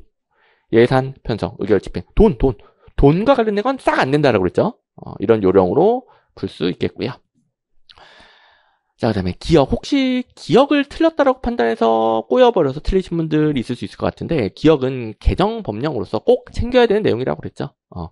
주민감사 청구, 원래는 사무처리가 있었던 날이나 끝난 날로부터 2년이 지나면 제기할 수 없다 였는데, 우리 21년도 지방자치법 전면 개정, 22년도부터 시행된, 뭐 이미 몇 년 지난 개정사항이에요. 그리고 그 개정사항들이 계속 출제되고 있는데, 주민감사 청구 3년이 지나면 제기할 수 없다로 바뀌었다. 그래서 뭐 모든 강의에서 개정본들 뭐 이미 몇 년 지난 거니까 제가 잘 챙겨줬던 내용들. 그래서 기억 옳은 겁니다. 기억을 2년으로 알고 있다가 틀린 분들, 그걸 챙기지 못했던 거죠. 그다음에 리을 이런 규정들은 무수히 많은데 뭐 외운다라기보다는 주민참여 예산에서 기구 구성 운영에 관한 사항, 해당 지방자치단체 조례 뭐 어울리지 않나요? 주민 그 지역의 주민들이 자기 지역에 관한 예산에 대해서 참여하는 건데 그와 관련된 제도에 대해서 조례로 정한다 어울리죠. 그리고 뭐 리을 확실하게 외우지 않았다 하더라도 니은 디귿 지우면 답이 나오고요. 이런 식으로 판단해 가면 됩니다. 그래서 뭐 모든 걸 하나도 안 빠뜨리고 다 공부를 뭐 대비를 하겠다. 그러면 정작 시험에 많이 나오는 문제 해결에 필요한 것을 반복할 수가 없어서 확실하게 떨어지는 거죠. 확실하게. 절대 그런 우를 범하시면 안 됩니다. 수험생이다 보니까 마음이 불안하죠. 그래서 자기가 혹시라도 놓치는 거 나와서 그것 때문에 떨어질까 봐 마음이 불안한데 그래서 이제 모든 걸 다 챙긴다. 불안하니까 모든 걸 다 하나도 안 빠뜨리고 챙긴다. 이러면 혹시 떨어질까봐 더 확실하게 떨어지려고 하는 거죠. 우리 시험에 많이 나오는 걸 수도 없이 반복해야 돼요. 시험에 많이 나오는 게 반복이 안 돼 있을 때. 많이 나오는 건 제가 모든 강의에서 강조해주고 기출문제집에 다 있는 거. 이걸 제대로 반복하지 못했을 때 불안해야 돼요. 자, 한두 번 본다 맞추는 게 아닙니다. 수도 없이 반복해 맞추는 겁니다. 이게 반복이 안 됐을 때 불안해야 됩니다. 꼭 명심하셔야 이 수험생의 불안감. 저도 당연히 이해하죠. 저도 그 기나긴 수험 생활을 거쳐서 다 해봤기 때문에 이해하죠. 근데 뭐 제가 최종 합격한 이유 그리고 여러분들 선배들 수많은 공무원들이 최종 합격한 이유는 이걸 지켰기 때문이에요. 마냥 불안해하는 게 아니라 시험에 많이 나올수록 고반복했다. 이걸 지켰기 때문이에요. 자, 그리고 제가 주민 소환 제도에서 제일 많이 나오는 게 이거라고 그랬잖아요. 기출문제를 또 확인해 봐야 되겠죠. 비례대표 지방의원을 포함한 지방의원 소환할 수 있다. 땡. 주민 소환은 비례대표는 제외한 지방의원이죠. 단체장도 당연히 가능하고요. 비례대표를 제외한 의원 가능하고요. 그다음에 자, 주민투표에 대해서 예산 등등등 돈과 관련된 건 안 된다. 이런 요령으로 외웠고 기출문제집에도 있습니다. 자, 그리고 쌍무에도 또 있는데 쌍무에는 주민 소환에 관련된 거 직접적으로 관련된 게 한 문제가 있고요. 나머지도 간접적인 내용들이 많습니다. 어쨌든 자, 기출문제 쪽에 주민 소환에 대해서 비례대표 지방의원은 주민 소환 대상이 아니다. 옳은 거. 그다음에 이걸 제가 변형해서 틀린 선지를 연습을 시켰는데 지방자치단체장 및 비례대표를 제외한 지방의원을 대상으로 한다. 옳은 선지. 죄송합니다. 이제 제외한 했으니까 옳은 선지로 또 연습을 시켰죠. 그래서 비례대표를 포함한 그럼 땡이라는 거고 이제 둘 다 여기는 옳은 선지. 비례대표 제외한다고 그랬으니까. 근데 가끔씩 요 2번을 잘못 읽는 분들이 있더라고요. 선생님, 단체장도 제외하나요? 그렇게 읽을래야 읽을 수가 없죠. 단체장은 지방의원이 아니잖아요. 지방의원 중 비례대표를 제외했다. 이렇게 읽을 수밖에 없죠. 그죠? 단체장 대상으로 한다. 비례대표를 제외한 지방의원을 대상으로 한다. 여기를 끊어서 읽을 수밖에 없습니다. 단체장은 지방의원이 아니니까. 근데 처음에 공부 초반에 좀 많이 질문하는 내용이라 한 번 더 강조를 드렸고. 그 다음에 이제 11번. 나머지, 이제 제가, 여러분들 공부 방법에 대한 것은 이 앞에 10번까지 반절해서 충분히 설명드렸으니까, 나머지 문제 조금 빨리 핵심 위주로 가봅시다. 자, 우리나라 정부 조직에 관한 설명을 옳지 않은 것은, 뭐, 1번 정확히 몰랐다 하더라도 2번에 말도 안 되는 게 있죠. 처가 부소속이래요. 뭐, 말도 안 되죠. 정답 2번이 되겠고요. 자, 이런 게 기출문제 있었나요? 자, 기출문제집에 행정각부 장관과 그 소속 행정기관으로 모두 바르게 이어져 있는 것은 이런 문제가 있습니다. 25년도 기준 725번 문제 있고요. 뭐 군무원 시험에서 이런 패턴 나왔었는데 하필이면 또 식품의약품안전처예요. 똑같은 거 가지고 냈죠. 하필이면. 근데 식품의약품안전처가 아니라 하더라도 인사혁신처든 법제처든 처가 부소속이다. 말도 안 되죠. 저는 부랑 별개입니다. 굳이 소속을 따지면 국무총리 소속이죠. 부랑 별개. 뭐 똑같은 게 있네요. 못 풀 수가 없는 문제가 되겠고요. 그러니까 기출문제로 못 풀 수가 없는 문제가 되겠고. 그리고 뭐 1번은 당연하긴 하죠. 중앙행정기관 설치 직무 범위는 당연히 법률로 정해야 됩니다. 정부 조직법이 주로 정하고 있고 각각 개별법이 있는 경우도 있고요. 그다음에 3번 이런 것들은 저도 다 못 외웁니다. 근데 뭐 한국 사람이다 보니까 뉴스에서 듣다 보면은 국무총리는 부총리 2명을 둔다 이런 것도 뭐 대충은 알고 있지만 시험에 이렇게 언급된 적이 없기 때문에 뭐 저도 이게 출제되지 않은 상태에서 선생님 국무총리 밑에 부총리 몇 명이에요? 갑자기 물어보면은 헷갈릴 수 있는 그런 내용이에요. 뭐 지금이야 그 대충은 알고 있지만 그만큼 행정 출제 포인트에선 거리가 멀다. 참고하시면 되겠고. 그다음에 4번은 나름 중요하죠. 우리 책임운영 기관 중에 중앙 책임운영 기관이 있고 소속 책임운영 기관이 있는데 중앙 책임운영 기관의 유일한 사례가 특허청이죠. 그래서 특허청은 중앙 책임운영 기관의 사례 딱 하나 유일한 사례이기 때문에 문제로 어느 정도 활용이 됩니다. 자, 국가직 9급 제가 연도는 정확하게 갑자기 기억이 안 나긴 하는데 17년도쯤인가 아마 쌍모 1에 있을 겁니다. 보면은 1, 2, 3번은 아주 어려운 내용인데 옳은 걸 고라고 해놓고 4번 특허청은 기관장에게 재량권이 부여되고 성과로 책임지도록 하는 기관이다. 이게 옳게 나왔어요. 뭐 특허청이 중앙 책임운영 기관이다. 이것만 알면 푸는 거죠. 책임운영 기관이 기관장에게 자율성을 부여하고 성과로 책임지도록 하는 기관이죠. 특허청은 직접 활용이 잘 됩니다. 자, 그리고 이제 12번 관료제 비판. 자, 이 문제에 반가웠던 분들 많죠. 각 계층에서 유능한 자가 승진하고 나면 결국 무능한 자만 남게 돼요. 이 무능한 자들은 자기 능력을 넘는 범위까지 승진한 거예요. 그래서 그 업무, 해당 업무에 무능한 거죠. 그 다음부터는 피 터지게라도 승진 못한다. 피터의 원리. 이렇게 푸신 분들 이미 카페에도 선생님 이렇게 풀었어요. 너무 반가웠어요. 이런 후기들 올라오고 있는데 제가 피터의 원리. 자. 내용 이해도 중요하지만 여기는 학자 이름 혹은 개념들 바꿔낸단 말이에요. 그래서 헷갈리지 않도록 자, 유치하더라도 자기 능력을 넘는 범위까지 승진하게 되면 해당 업무를 못하는 거죠. 해당 업무에 대한 무능이 생기고 그 다음부터는 피 터지기라도 승진 못한다. 이 원리를 단순 확장하면 대다수 계층이 무능력자로 채워지겠죠. 이렇게 강조를 해줬던 건데 대부분은 잘 맞추셨는데 4번을 찍으신 분들이 조금 있는 것 같아요. 이제 무능이란 단어만 보고 의미가 전혀 다르죠. 전혀. 그래서 뭐 무능이란 단어가 많이 보이지만 의미가 전혀 다르기 때문에 이거는 아직은 실력 부족인 겁니다. 4번 뭐 너무 급한 마음에 찍었을 수는 있겠지만 제대로 읽었음에도 불구하고 4번을 찍었으면 실력 부족. 자, 2번 이제 기출문제집에 2번을 보시면 피터의 원리란 폐쇄적으로 관리되는 계층제 조직의 구성원이 각자의 능력을 넘는 수준까지 승진한다. 그 말은 자, 잘해서 승진 했는데 승진이 멈췄다라는 것은 그 업무를 못하는 거예요. 그러니까 자신의 능력을 넘는 범위까지 승진하는 거죠.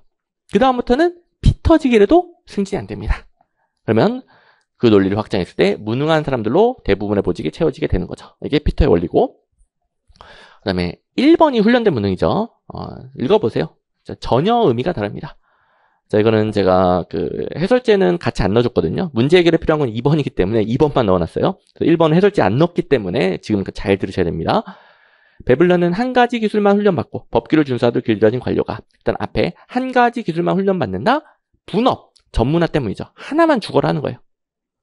그 다음에 뒤에 법규를 준수하도록 길들여진 법규에 의한 지배 때문에 법규에 그대로 따라야 돼요. 이런 관료가 다른 걸 못한다. 한 가지만 훈련받아서 다른 걸 못한다. 혹은 법규 지키는 것만 훈련받아서 다른 걸 못한다. 이게 역설적인 표현. 한 가지만 훈련받았기 때문에 생기는 다른 것에 대한 무능이죠. 의미가 피터 원리랑 전혀 다르죠. 됐고요. 하여간 이 관료제의 비판은 학자 이름 뭐 개념 바꾸면 땡 잘 냅니다. 이 문제에서도 요 4번이 땡인데요. 이거는 역시 해설지 없으니까 가볍게 참고해 보시면 부처 알고주의는 셀진 얘기죠. 이런 식으로 잘 내는 부분이니까 다 잘 챙기라고 그랬죠. 그 다음에 13번 역시 이것도 반가우신 분들이 많았을 겁니다. 블러와 스코트의 조직 유형에서는 수혜자 기준으로 조직을 나눴는데 그러다 보니까 출제 포인트로 제일 잘 나오는 건 어떤 조직에서 수혜자가 누구냐? 수혜자를 제일 잘 내니까 제가 두 문자를 따졌죠. 호구, 기소, 봉고.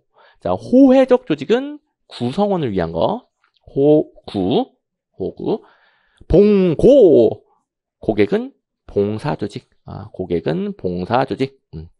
물론 이제 블라와 스코트가 한국 사람은 아닐 거 아니에요. 뭐 불씨 없잖아요. 그죠? 한국 사람은 아닐 거 아니에요. 그러다 보니까 번역은 바뀔 수 있어요. 하지만 호구, 기소, 봉고, 공국 강의에서 어느 정도 이해하면서 배우니까 그걸 바탕으로 자, 일단 이 문제 정답 뭐 바로 골라내고 나머지 기업 조직, 사업 조직, 섞어 쓴 거구나. 기업, 사업. 영어도 비즈니스 나오니까 기업이겠죠? 소유자, 기소. 이게 뭐 번역이 달라도 충분히 적용할 수 있죠. 서비스가 번역하면 봉사 아닙니까? 봉사 조직, 봉고. 그래서 1, 3번 다 봉고, 봉사 조직입니다. 고객을 위한 거죠. 고객을 위한 예시, 학교, 병원, 대표적인 예시고요. 뭐 예시는 무수히 많기 때문에 다 외울 수는 없죠. 어느 정도 이해만 해주시면 됩니다. 학교, 병원. 4번, 공익조직은 쉽죠. 공국, 국민을 위한 거예요. 일반 국민. 그래서 일반 행정기관, 경찰서, 소방서 등등등 정보기관들이 공익조직이 되죠. 역시 기출문제집. 오래된 문제지만 이 패턴이 계속 나오니까 제가 많이는 안 나와요. 많이는 안 나오지만 잊을만 하면 나오니까 어쩔 수 없이 남겨두고 있었던 문제인데 아니나 다를까 봉고 구가 호구 호의 조직. 그래서 봉사 조직 고객, 호의 조직 구성원 위한 거 똑같이 출제가 됐습니다. 자, 14번. 공무원의 인사이동 방식에 대한 설명으로 옳지 않은 것은. 국가직이 나름 좋아하는 출제 포인트입니다. 1번. 승진은 상위 직급에 적합한 인재를 하위 직급으로 또 선별해낸다. 하위 직급에서 상위 직급으로 간다는 소리죠. 2번. 겸임 쉽죠. 한 사람에게 둘 이상의 직위를 겸하도록 한다. 그리고 보통 강임 그리고 전보 전직에서 출제 포인트가 나옵니다. 보통 작년 지방직 구급에서 강임 가지고 이렇게 냈죠. 같은 직렬 내에서 하위 직급으로 임명하거나 하위 직급이 없는 경우 다른 직렬 하위 직급으로는 임명이 불가능하다. 땡 이렇게 됐죠. 하위 직급으로 내리면 강임이에요. 같은 직렬 내에서 하위 직급으로 내리는데 없으면 다른 직렬로도 가능합니다. 그래서 작년 지방직 구급에 나왔던 거 또 강임 올해 국가직 구급에도 또 나왔고 이거는 공무원의 잘못과 상관없이 어쩔 수 없이 하위 직급으로 내려가는 거죠. 그 다음에 전보 전직 구분 제일 잘 나오죠. 자, 같은 직급 내에서 자, 우리 이렇게 조직에서 길쭉한 개념 직렬 개념이죠. 직렬. 그다음에 이렇게 하면은 등급 개념이죠. 근데 등급 중에서 종류 유사하게 묶어내면 직급이 됩니다. 그래서 자, 등급의 일부가 직급이 됩니다. 그러면 직렬 내에서 이동한다. 직렬 내에서 이동. 자, 직렬 내에서 이동. 그리고 직급 내에서 이동, 뭐 같은 말이 됩니다. 왜냐면 전보 전직은 다 수평적인 이동이잖아요. 수직적이 아니라 수평적 이동이니까. 자, 같은 직렬 내에서 이동. 같은 직급 내에서 이동. 내에서 이동. 그리고 어쨌든 직급이라는 것은 종류가 유사한 것들이에요. 근데 전직은 종류가 확 바뀌죠. 전직은 다른 직렬로 옮기는 거예요. 다른 직렬. 여기 전직은 아예 다른 직렬로 옮기는 거다 보니까 종류가 확 바뀝니다. 직급도 확 바뀌겠죠. 그래서 보통 이론적으로는 전보는 직렬 내에서, 전직은 직렬을 옮긴다. 이렇게 표현하고요. 그 다음에 국가공무원법상으로는 전보는 같은 직급 내에서 옮긴다. 표현을 합니다. 자, 어쨌든 아주 쉬운 문제고, 자, 표현은 좀 헷갈릴 수 있어요. 하지만, 역시 기출문제. 자, 일단, 위의 문제, 이번에 한 기간 내에서 동일 직급 내에서, 또 이 문제는 친절하게 동일 직급 내에서, 동일 직렬 내에서 둘 다 써줬죠. 이러면 전직 땡! 자, 이걸 봤다면, 동일 직급 내에서가 전직이다 땡을 봤다면, 뭐 똑같죠. 그리고, 우리 국가직에도, 이게, 쌍무 있겠네요. 자, 국가직에도 또 출제가 됐었고, 그럼 쌍무에서 보고요. 그 다음에 작년 지방직에서, 전직은 직렬을 달리한다. 그러면 직급이 바뀝니다. 그리고 전보는 같은 직급 내에서 보직 변경은 전보다. 자, 같은 직급 내에서 전보다. 똑같은 게 있죠. 그리고 아까 말했듯이 작년 지방직에 이제 강임 관련된 것도 있고, 그리고 뭐 겸임 관련된 거 다른 문제 있고, 그래서 뭐 계속 출제되던 내용들이 되겠습니다. 그리고 제가 국가직 구급도 있었다라고 그랬죠. 보시면 왼쪽은 기출문제입니다. 같은 직급 내에서 직위 등을 변경하는 전보는, 이거 오른선지입니다. 같은 직급 내에서 변동하면은 전보다. 그래서 뭐 정말 계속 반복적으로 봤던 표현이기 때문에 기계적으로 4번을 고를 수 있어야 되겠습니다. 이제 기출문제를 왜 그렇게 강조하는지 아시겠죠? 표현 이런 게 헷갈릴 수 있어요. 그 다음에 정확한 직위분류에 대한 이해가 부족할 수 있어요. 하지만 똑같은 표현이 반복되는데 그건 기계적으로 풀어야죠. 자, 당연히 우리 이해하면서 배웁니다. 당연하죠. 하지만 이해하면서 배우지만 적어도 기출문제의 똑같은 것들은 기출문제 회록을 통해서 이해가 부족해도 기계적으로 풀 수 있게 만들어가는 겁니다. 그리고 그렇게 해야 적게 공부하고도 문제가 잘 풀려요. 물론 이해하고 싶은 것들, 궁금한 것들은 저한테 질문하면서 혹은 뭐 강의를 들으면서 이해는 강의로 하는 거예요. 이해는. 반복은 시험문제 해결에 필요한 걸 반복하는 거고요. 기출문제 있는 걸 반복하는 거고 이해는 강의로. 자, 그 다음에 15번 아주 쉬운 문제죠. 공무원의 보수에 대해서 뭐 1, 2, 3번도 알아야 되겠지만 뭐 직무급이 계급제 뭐 너무 쉽게 풀리는 문제. 더 중요한 건 4번이죠. 자, 일단 위에 계급제 문제에서 동일직무 동일보수 원칙 직무급이죠. 땡. 이런 문제 많죠. 그 다음에 1, 2, 3번도 구분할 줄 알아야 됩니다. 일단 2번 연공급 혹은 뭐 생활급 직업공무원제적인 보수체계죠. 이건 사람, 속인적 요소 중심을 한다. 이거는 다른 게 아니라 근무기간, 연공, 근무기간 그 사람이 얼마나 일했느냐에 따라 보수가 책정이 됩니다. 근데 1번 직능급은 직무수행 능력, 사람의 노동력의 가치를 기준으로 사람의 근무기간이 아니라 사람의 능력을 기준으로 그래서 직능급. 실적급은 작년에 성과 얼마야? 성과에 비례해 주죠. 근무 실적 기준으로 기본급을 결정합니다. 자, 그리고 역시 이 세 개와 관련된 내용들도 많죠. 직무수행 능력과 관련되는 거 직능급이더라. 그다음에 직무급은 직무의 난이도와 책임에 정됐다는 거고요. 그다음에 연공급은 근속, 연수, 경력, 속인적인 요소, 속인적이다 이 표현보다 근무 기간을 말하는 겁니다. 사람별로 근무 기간이 귀속되잖아요. 너무 어렵게 표현했나? 근무 기간을 여러 사람이 형성할 수는 없잖아요. 그 말이에요. 별게 아니라 뭐 철수가 공무원으로서 5년 일했다. 그럼 5년은 철수거 이 말이에요. 이 말.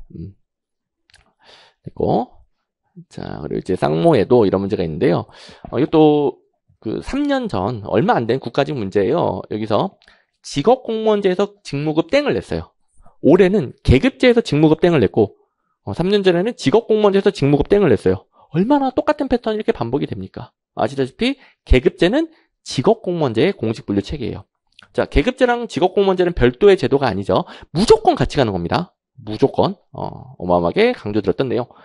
제가 모의고사에도 직업공무원제 특징으로서 계급중심 공식분류, 계급중심 공식분류, 계급제 보충할 수 있게 만들어놨고요. 계급제에서 직무급 땡, 연공급 또는 뭐 생활급 중심이 되는 거죠.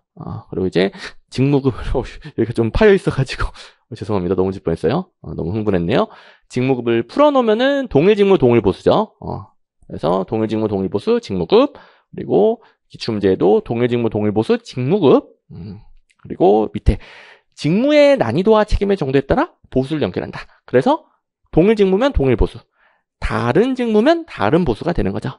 이렇게 직무급도 확실하게 이해를 해두시고. 자, 그 다음에 16번. 자, 근무성적 평정 시 나타날 수 있는 오류. 이 쌍모 풀어보신 분들, 혹은 이제 쌍모 강의 들으신 분들 기억나시나요? 제가 국가직 9급 8개년도 안에 근무성적 평정과 관련된 문제들이 3문제 이상이 있다. 한 문제 통째로 나온 게 3문제고 관련된 게 더 있고 8개년도 안에 3문제 이상 출제된 거니까 이건 올해도 또 출제될 수 있습니다. 라고 강조드렸죠. 그래서 모든 내용 제가 철저히 대비하라고 그랬습니다. 이거는. 자, 국가직이든 지방직이든 9급이든 7급이든 다 합격을 위한 본질적인 출제 포인트는 크게 다르지 않습니다. 행정학은 그래요. 행정학은 시험별로 합격을 위한 본질적인 출제 포인트 크게 다르지 않은 게 제가 처음부터 말했듯이 어차피 다 못 봐요. 범위가 무한정하기 때문에. 근데 모든 시험에서 공통적으로 잘 내는 거, 단원별 기출문제집에 있는 거, 그걸 제대로 하면 다 합격해요. 그런데 그게 본질적인 합격 실력을 만드는 과정이라면 마무리는 각 시험별, 그러니까 자기가 볼 시험에 최근 기출문제를 보는 게 좋다라고 그랬죠. 왜냐면 아주 디테일한 차이는 있기는 해요. 본질적인 합격 실력이 만들어진 사람은 그 디테일한 차이도 챙길 수 있으면 챙기는 거죠. 우선순위는 바뀌면 안 됩니다. 근데 챙길 수 있으면 챙겨야죠. 그래서 제가 쌍모를 주는 것이고, 쌍모 안에 이제 몇 문제가 있는지 모르겠습니다. 근무성적 평정 무지막지하게 국가직에서 좋아합니다. 자, 1번 후광효과, 연쇄효과죠. 어떤 요소에 대한 평정이 다른 요소에 대해서도 연쇄적 영향을 줍니다. 이건 옳은 거 먼저 끝내버릴게요. 3번 관대화 경향, 분포상 오류 중에 점수가 실제 수준보다 더 높게 평정되는 거, 높은 점수에 쏠리는 거. 4번 집중화 경향은 점수가 중간 점수에 쏠리는 거. 아주 쉽고, 그리고 2번 자, 최초 효과랑 근접 효과는 다른 거죠. 둘 다 시간적 오류라고 불리는데, 최초 효과는 초기 실적 혹은 첫인상이 크게 영향을 줘요. 근접 효과는 가장 마지막 실적, 최근 사건이 크게 영향을 줘요. 근데 2번은 최초의 근무 성적에 대한 평정자의 인식이 전체 기간의 평정에 영향을 줘버리니까 최초 효과가 되는 거죠. 이름 그대로요. 최초 효과 혹은 첫머리 효과.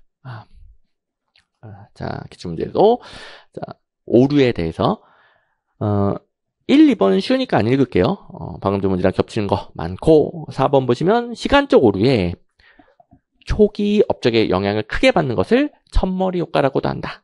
첫머리 효과, 최초 효과라고 한다. 그리고 최근 실적을 중심으로 평가하는 것을 막바지 효과라고 한다. 그리고 뭐 용어 정리는 기본이죠. 이건 뭐 여러 문제에서 정리가 될 겁니다. 강의 시간에도 다 배우고.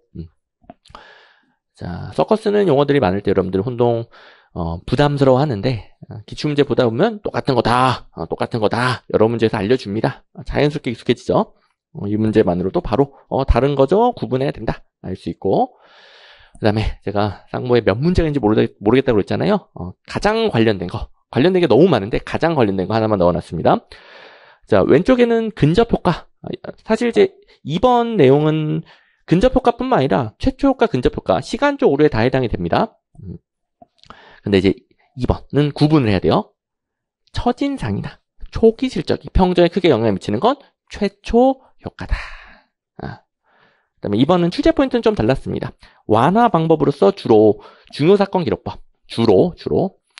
근데 뭐 여러 가지 완화 방법이 있겠지만 도표식 평정 척도법이 어떤 오류의 완화 방법이다. 무조건 땡이라고 그랬죠. 이 패턴도 같이 연습할 수 있었던 문제. 그리고 암기용 해설에 여기만 취소선이 그어져 있으니까 나머지는 다 맞는 거죠. 여기까지는 맞는 겁니다. 최초 효과는 첫인상이나 초기 실적이 영향을 미치는 거. 또 본 김에 보너스 챙기시면 됩니다. 도표식 평정 척도법은 어떤 오류든지 간에 완화할 수 있다, 방지할 수 있다. 다 땡이에요, 다 땡. 도표식이 각종 오류가 가장 많이 발생하죠. 자, 그 다음에 17번. 자, 일단, 17번 이제 기출문제를 달아놨는데, 이것도, 틀렸을 수는 있으나, 이건 뭐 행정학 하다 보면 자연스럽게 답이 보일 겁니다. 왜냐? 공공기관의 운영에 관한 법률상, 공공기관은 기획재정부 장관이 모든 걸 담당하죠. 여기도 기획재정부 장관, 저기도 기획재정부 장관. 요새 가끔 뭐 TV를 틀어놨을 때 광고에 이런 게 들리더라고. 여기도 콘드로이치, 저기도 콘드로이치. 그런 광고 계속 듣다 보니까 제가 어릴 때 운동을 너무 좋아해가지고 관절이 되게 안 좋거든요. 여러분들은 잘 모르겠지만 이게 나이가 먹을수록 몸 상태도 점점점 바뀌고 관절이 더 안 좋아지는데, 콘드로이친이 관절에 좋대, 관절. 그래서 여기도 콘드로이친, 저기도 콘드로이친. 그러다가 제가 나도 먹어야지 하고 샀는데, 아무튼 공공기관 운영에 관한 법률상 공공기관 쪽 공부하다 보면 여기도 기획재정부 장관, 저기도 기획재정부 장관, 계속 기획재정부 장관이 지정하고 해제하고 평가하고 다 하죠. 다 해. 공공기관 운영위원회 설치하고요. 기획재정부 장관이 위원장이 돼서 기획재정부 장관이 총괄합니다. 그래서 뭐 가볍게 푸신 분들도 많을 것이고, 반면에 지방공기업 쪽은 전체적인 관리, 행정안전부 장관이 하죠. 물론 지방공기업은 첫 번째 주체는 지방자치단체예요. 근데 지방자치를 담당하는 행안부 장관이 또 관여하긴 하죠. 이렇게 이런 요령으로도 풀 수 있고요.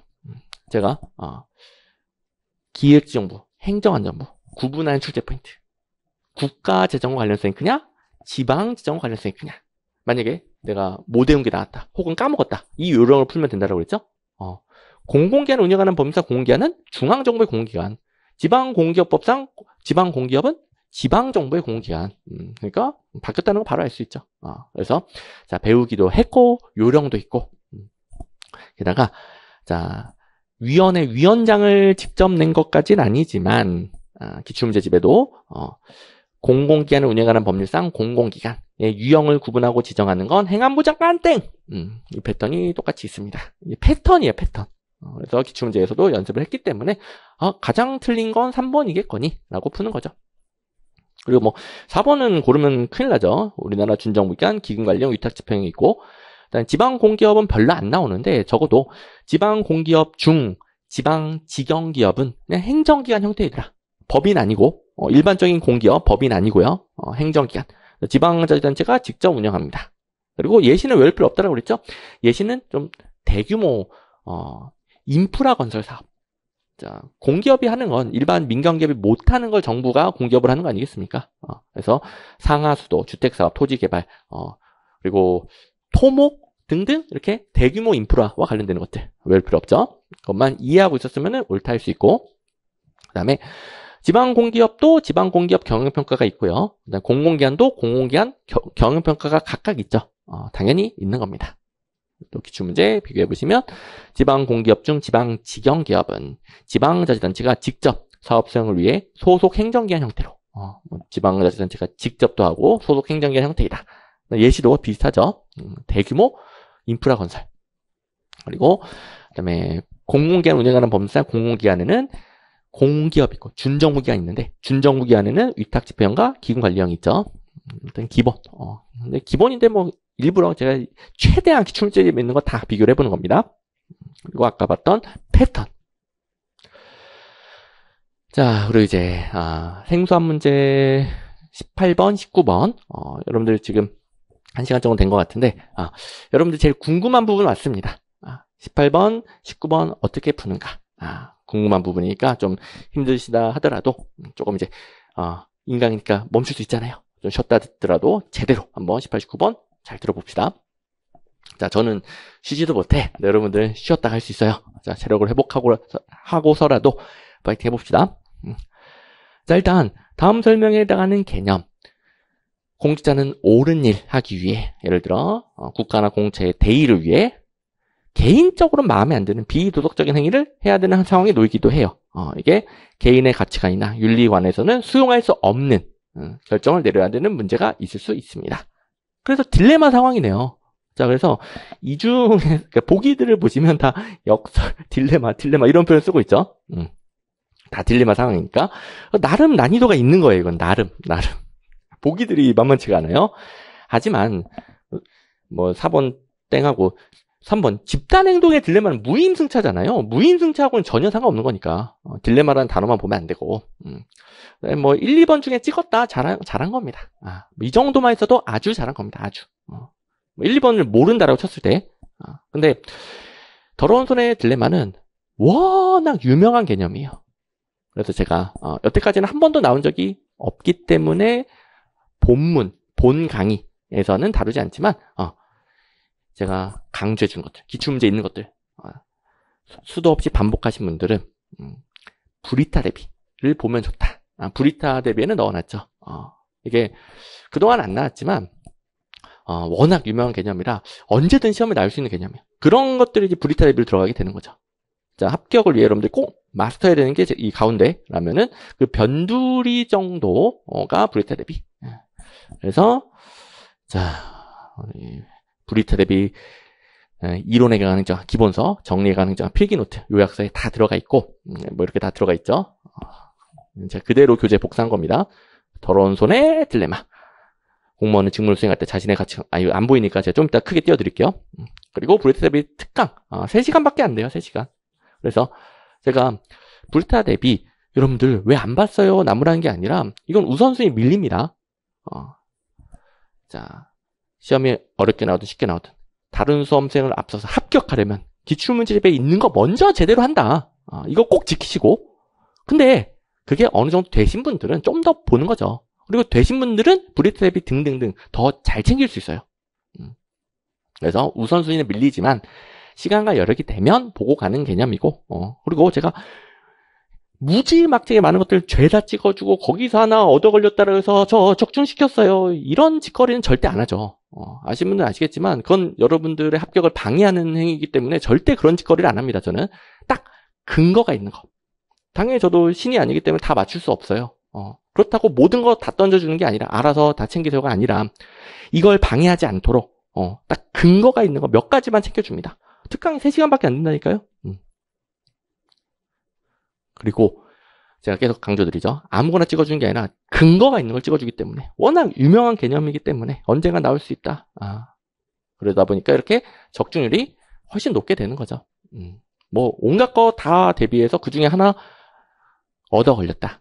그러면 3문제 더 틀린다라고 그랬습니다. 그러면 합격을 방해하는 거죠. 절대 그러지 않도록 우선순위 항상 강조해드리고 시간과 여력이 되면 다음 단계로 이렇게 요령 제가 가르쳐줬던 요령 거 준비하신 분들은 그래도 한번 봤을 거예요. 자, 포인트 120번이고 기본서는 677페이지고 요약서는 얇기 때문에 그냥 포인트 120번 찾으면 금방 찾아요. 요약서 필기노트는 포인트별 마지막에 브리타 대비가 몰려 있습니다. 더러운 손의 딜레마. 공무원은 직무를 수행할 때 자신의 가치관과 부합하지 않더라도 사회 다수의 이익을 위한 결정을 내려야 한다. 분명 그 결정에 반대한 소수는 희생된다는 걸 알면서도 손에 피를 묻히는 거죠. 사회 다수의 이익을 위해 공무원은 손에 피를 묻힌다. 이러한 공무원에게 어쩔 수 없이 직면하는 상황을 더러운 손의 딜레마라고 하는 거죠. 딱 이 상황과 어울리는 게 국가 공동체 대의, 공익, 다수의 이익을 위해 개인적으로는 가치관에 안 맞는 걸 할 수밖에 없는 딜레마가 생길 수 있더라. 이런 그대로 어쩔 수 없이 다수를 위해 소수를 희생시키기도 하고 손에 피를 묻히니까 더러운 손의 딜레마. 너무 잘 어울리고. 근데 이제 브리스텝에 있었던 내용인데도 불구하고 이게 이름이 재밌어서 그런가 여러분들이 지나가면서 많이 본 것 같아요. 특히 이제 필기노트 정례강의저가 필기노트 보신 분들은 이게 우선순위가 밀림에도 불구하고 이름이 재밌잖아요. 책에 이런 게 있으니까. 그래서 이름이 재밌어서 봤다. 뭔가 이제 궁금해서 봤다. 그랬더니 시험에 나왔다. 이런 분들도 많이 있더라고요. 잘 된 거죠. 잘하셨습니다. 좋아요. 하지만 제가 계속 말하지만 브리타 대비는 우선순위는 밀림. 꼭 우선순위 지켜서 다음 시험 우선순위 지켜서 중요한 거 먼저 하고 시간과 여력이 되면 이렇게 보시고 그러면 이제 적중률이 어마어마하게 높다. 자, 그다음 이제 19번. 이건 또 어떻게 푸느냐? 그러니까 지방재정 진단제도는 간단한 개념 어차피 배우고 기본서의 내용은 다 있어요. 기본서에 1번 문장이 똑같은 게 들어가 있습니다. 근데 제가 여러분들에게 기본서 모두 하나도 안 빠뜨리고 정독하세요 안 하잖아요. 그러면 시험에 더 중요한 걸 반복할 수가 없어서 점수가 떨어진단 말이에요. 그래서 제가 기본서에 있는데 왜 안 봤어요? 그런 말 하는 게 아닙니다. 기본서 정독하지 마세요. 불안한 마음에 모든 것 다 정독하면 안 됩니다. 저는 진짜 제가 직접 수험 생활을 해서 직접 합격을 하고 또 10년 동안 여러분들을 합격시킨 입장에서 그러니까 직접 수험 생활을 겪어본 입장에서 제가 여러 가지 소신, 철칙으로 지키는 게 있어요. 제가 강의를 하면, 강사가 되면 절대 이런 짓 안 해야지. 철칙, 소신을 지키는 거. 면피. 기본서에 있었잖아요. 저 아무 책임 없어요. 여러분들이 안 본 거예요. 면피. 이런 건 하지 않는다. 기본서에 있는 것도 다 소화 못 합니다. 여러분들이 현실적으로 합격, 현실적으로 다른 수험생을 앞서서 합격하려면 모든 강의에서 강조해주고 기출문제집에 있는 거 이걸 먼저 제대로 해야 된다고요. 기본서 싹 다 정독하는 게 아니라 그렇죠? 그래서 제가 면피하려고 말씀드린 게 아니라 있었어도 다 공부하는 게 불가능하다. 불가능하다. 근데 어쨌든 그래도 제가 넣어놓긴 했다라는 거는 넣어놓긴 했다. 그 의미만 챙기시면 됩니다. 넣어놓긴 했다. 이게 지방정부 중에 중앙정부와 달리 좀 돈이 없는 정부가 많습니다. 그러다 보니까 재정분석제도, 재정진단제도, 그리고 재정 위기에 대해서 관리하는 제도들이 많이 생겼습니다. 그런 이슈가 있기 때문에 제가 강의 시간에 가볍게는 이런 이슈가 있다라는 걸 설명을 해드리죠. 그리고 이 문제는 그것만으로는 풀기 어려워요. 제가 면피 아니라고 했어요. 그것만으로 풀기 어렵습니다. 근데 이제 그동안 훈련했던 걸 적용을 해봅시다. 자, 재정진단제도는 결과물을 가지고 평가하는 사후적 재정관리예요. 이건 기출문제도 있고 같이 훈련도 많이 한 거예요. 강의 시간 다 배우고 결과물을 보고 진단한다. 근데 2번 대규모 재정적 부담을 수반하는 사업의 유치를 신청할 때 미리 지방자치단체의 재정에 미칠 영향을 평가한다. 이건 집행 전에 미리 평가하는 거죠. 중앙정부로 따지면 예비 타당성 조사, 지방정부도 이름 거의 똑같아요. 타당성 조사. 사전적이죠, 사전적. 여기서 사전사후는 집행 전이냐, 집행 후냐, 이 의미인 거 아시죠? 그 다음에 3번. 중지지방 재정 계획, 사전적이죠. 계획은 사전에 짜야죠.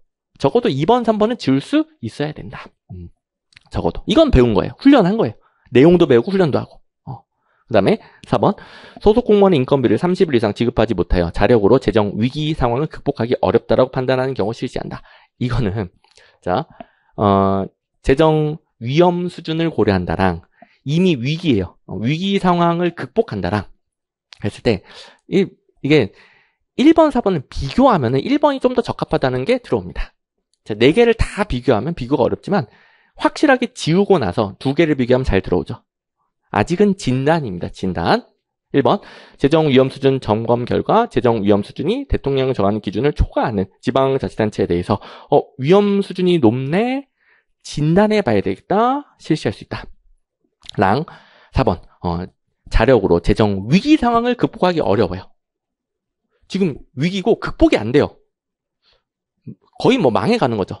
망해가는 친구한테 진단 한번 해볼까? 이미 진단에 애초에 끝난 거예요. 진단 다 끝났고 진단 결과 망해가고 있어요. 그걸 극복하는데 진단한다니요. 지금 이제 이 상황 1번, 4번을 비교해 보시면 자, 환자가 좀 위험한 징후들이 보입니다. 진단 한번 해봅시다. 랑 이미 죽어가고 있어요. 살려야 돼. 당장 심폐소생술을 하고 어떻게든 살려야 되는데 진단 한번 해봅시다. 랑 당연히 1번이 더 어울리죠. 이런 식으로 해결했다면은 잘한 거죠. 제가 당연히 행정학은 범위가 무한정하니까 생소한 거 나올 수 있다. 근데 생소한 게 나오더라도 기본을 잘 지키면 되고 이 객관식에서 생소한 게 있어도 풀 수 있는 가장 기본이 뭡니까? 아는 걸 소거한다. 남은 걸 비교해서 가장 정답을 고른다. 이걸 뭐 이론 강의 때부터 제가 계속 훈련을 시키죠. 기본입니다. 기본. 또 이게 체계화되어 있어야 돼요. 그다음에 알고만 있는 게 아니라 모의고사를 통해서 훈련을 했었어야 되는 거고요. 그러면 2번, 3번 지우고 1번, 3번 비교해서 1번 이렇게 정답률이 올라갈 가능성이 높죠. 이걸 이제 무조건 맞췄어야 된다가 아닙니다. 못 맞출 수 있죠. 4번을 찍었을 수 있죠. 하지만 이걸 통해서 앞으로 이런 문제 정답률이 올라갈 거예요. 여러분들 앞으로 잘하고 앞으로 합격을 해야 되는 거니까요. 그래서 또 같이 훈련을 해본 겁니다. 이런 식으로 해결을 하는 거죠. 어쨌든 뭐 100점 맞으신 분들도 많고 이 두 문제를 다 맞췄다는 소리죠. 그런 분들 있는 거 보니까 여러분들도 가능하다는 소리죠. 자, 그리고 제가 이런 것들은 배웠다라고 했잖아요. 우리 4번에 재정 분석이든 재정 진단이든 사후적이다. 사후적이다. 그리고 기출문제 쪽 보시면 계획은 사후가 아니라 사전적이고 그다음에 4번에 보시면 예비 타당성 조사, 미리 타당성 조사하는 거죠. 그래서 중앙정부든 지방정부든 다 내용 같습니다. 이런 것들은 다 기출문제, 국가직 기출문제랑 그리고 모의고사에 다 있었던 거기 때문에 이걸 바탕으로 이제 소거할 수 있으니까 제가 쌍모는 또 거의 관련되니까 또 띄워봤습니다. 자, 마지막 고생했습니다. 자, 이건 쉽죠? 공직부패 유형과 사례가 바르게 연결된 것은 1번 보자마자 풀었죠? 급행료 제도화된 부패 얼마나 많이 나옵니까? 미친 듯이 나오는 내용. 급행료 커미션 제도화된 부패. 뭐 기계적으로 풀어야 되는 문제죠. 2번 맞아보시면 이것도 반갑죠? 금융위기가 심각함에도 불구하고 경제 안정이란 공익을 위해 관련 공직자가 문제가 없다고 거짓말한다. 백색 부패, 하얀 마음이죠. 공익을 위한 거짓말이니까. 3번 회계 담당 공무원 C는 공금을 횡령하여 이익을 편취한다. 이건 혼자 부패하는 거예요. 거래 없죠. 비거래형 부패. 거래형은 뇌물 받고 특혜 준다. 이런 거래가 있어야 되겠죠. 4번 공무원 개인적으로 금품 수수, 개인 부패. 4번 제일 쉽고요. 그래서 이거는 똑같은 사례가 계속 반복해서 나오기 때문에 여러분들 아주 반가웠을 것이고 확인. 디귿에 인허 업무와 관련된 업무를 담당하는 공무원의 대부분 업무를 처리하면서 민원인으로부터 의례적으로 급행료를 받는다. 자, 급행료만으로도 기계적으로 풀어야 되지만 제도화된 부패는 앞에 앞에 이렇게 관례화된 부패이다. 의례적으로 계속 받아먹는 부패이다. 이런 식으로 부패가 당연시되고 있는 상황을 주죠. 그다음에 대비되는 게 기억. 무허가 업소를 단속하는 공무원이 정상적인 단속활동을 수행하다가 금품을 제공하는 특정 업소에 대해 단속을 하지 않는다. 이거는 평소에는 부패 안 했어요. 돈 받고 일시적으로 부패한 거죠. 이거는 제도화된 부패랑 대비되는 일타령 부패. 니은 금융위기가 심각함에도 불구하고 국민들의 동요나 기업 활동 위축을 방지하기 위해 금융위기가 전혀 없다고 관련 공무원이 거짓말한다. 백색 부패 맨날 나오고요. 사례도 바꾸지도 않아요. 리을 거래 당사자 없이 공금 횡령, 개인적 이익 편취, 회계 부정 등 공무원 혼자 하는 거 비거래형 부패. 그래서 짝짓기 문제가 있었고요. 자, 이제 20번까지 다 왔네요. 그리고 우리 처음에 분석을 해봤듯이 기출문제집에 있었던 걸로 바로 풀 수 있는 18문제. 제가 7번 난이도 상 그 한 문제 정도 빼고는 다 맞춰야 된다. 그리고 그 7번도 제가 충분히 맞출 수 있다라고 그랬죠. 이걸 이제 다 맞추신 분들. 그리고 생소한 문제 두 문제 다 맞출 수 있었단 말이에요. 아직 뭐 공부 기간이 조금 짧아서 기출문제가 부족해서 회독이 부족해서 브레타 대비까지 못 봐서 그랬을 수 있지만 앞으로는 맞출 수 있는 겁니다. 그래서 여러분들은 자 여기서 뭐 하나 정도는 틀릴 수 있어요. 여기 7번, 18번, 19번에서 하나 정도는 틀릴 수 있으나 앞으로는 저 둘이 지쳤나봐요. 자 하나 정도는 틀릴 수 있으나 그 외에는 다 맞출 수 있게끔 대비를 하는 것이고 그 요령은 어디에 있다. 제가 또 말하지 않을게요. 제가 1시간 넘게 이렇게 정말 강조드렸던 거에 다 있는 겁니다. 그래서 제가 이렇게 강조드렸음에도 불구하고 다 보여드렸음에도 불구하고 저는 말로만 안 합니다. 말로는 누가 못해. 다 보여줬죠. 보여줬음에도 불구하고 다시 또 원래 하던 대로 또 자기 생각대로 또 자기 불안한 마음 못 이기고 그렇게 원래대로 돌아가 버리면 아무것도 안 바뀌어요.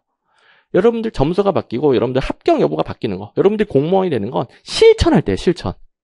제가 이렇게 피토하면서 강조한 것들을 실천을 안 하고 흐지부지 되면 아무것도 안 바뀝니다. 그래서 이번에 좀 아쉬웠던 분들은 꼭 실천하고 올해 지방직 목표신 분들은 지방직은 넉넉하게 합격하고 그다음에 아직 이제 막 공부 시작하신 분들은 내년 시험 넉넉하게 꼭 합격하시길 바랍니다. 긴 해설 강의 듣느라 정말 고생 많았습니다.